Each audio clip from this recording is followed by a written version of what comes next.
Allahu Allahu Allahu Allah Allahu Allahu Allahu Allah Allahu Allahu Allahu Allah.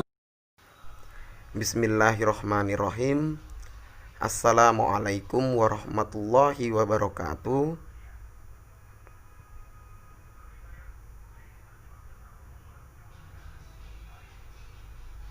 Pada hari ini kita akan membahas mengenai materi tema 2 subtema 1 muatan IPA, mengenai cara tumbuhan menyesuaikan diri terhadap lingkungan dan penyesuaian tumbuhan untuk berkembang biak. Nah, coba perhatikan ya. Di sini Ustadz sudah menyediakan tanaman teratai. Nah, di sini nanti ada kaitannya dengan pembelajaran kita. Adaptasi adalah kemampuan makhluk hidup untuk menyesuaikan diri terhadap lingkungannya. Tujuan agar tetap bertahan hidup. Berikut ini cara tumbuhan menyesuaikan terhadap lingkungannya.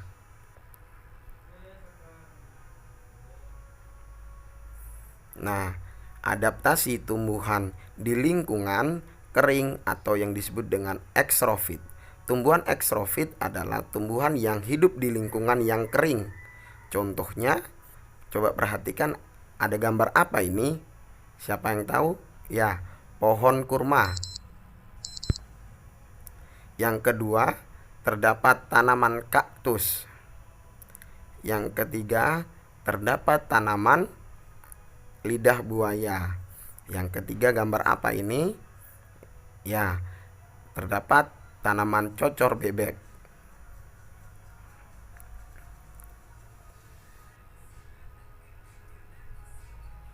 Tumbuhan ekstrofit memiliki daun tebal, sempit, kadang-kadang berubah bentuk menjadi bentuk duri, sisik atau bahkan tidak mempunyai daun. Batangnya tebal dan mempunyai jaringan untuk menyimpan air serta memiliki akar yang panjang.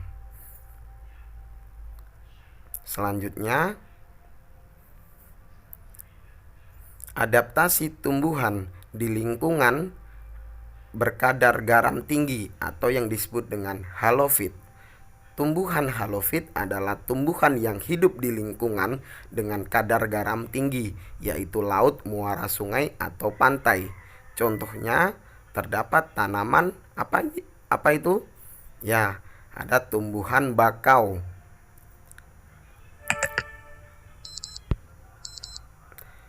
Beberapa tumbuhan jenis bakau memiliki akar napas, yaitu tumbuhan ke atas permukaan tanah untuk memperoleh oksigen. Ada juga tumbuhan bakau yang memiliki akar tunjang untuk menopang tumbuhan di tanah yang berlumpur dan menahan ombak. Selain itu, daunnya kaku dan tebal dengan permukaan licin, berfungsi untuk mengurangi penguapan dan menyimpan air. Bagian bawah daun bakau memiliki kelenjar untuk mengeluarkan kelebihan garam. Selanjutnya, adaptasi tumbuhan di lingkungan air atau yang disebut dengan hidrofit. Tumbuhan hidrofit, tumbuhan yang hidup di lingkungan berair ya. Contohnya, terdapat teratai dan enceng gondok. Teratai memiliki daun yang lebar untuk mempercepat penguapan. Daun yang lebar juga berfungsi agar dapat menguap di permukaan air. Daunnya berlapis lilin untuk mencegah daun membusuk karena selalu terkena air. Enceng gondok memiliki pangkal tangkai daun berongga yang berfungsi untuk membantu menampung di permukaan air. Akarnya lebat untuk menjaga keseimbangan tumbuhan agar tidak terbalik. Selanjutnya, Adaptasi tumbuhan di lingkungan lembab atau higrofit. Tumbuhan higrofit adalah tumbuhan yang hidup di tempat lembab, contohnya begonia dan tumbuhan paku. Oleh karena hidup di tempat lembab, penguapan terjadi sangat lembab. Air dikeluarkan melalui struktur khusus pada daun yang disebut stomata.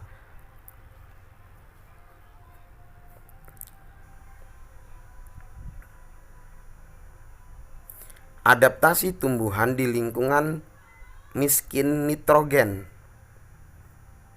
Adaptasi ini, tumbuhan di lingkungan miskin nitrogen, tumbuhan yang tumbuh di lingkungan miskin nitrogen biasanya melakukan penyesuaian diri dengan memerangkap serangga, kemudian mencernanya.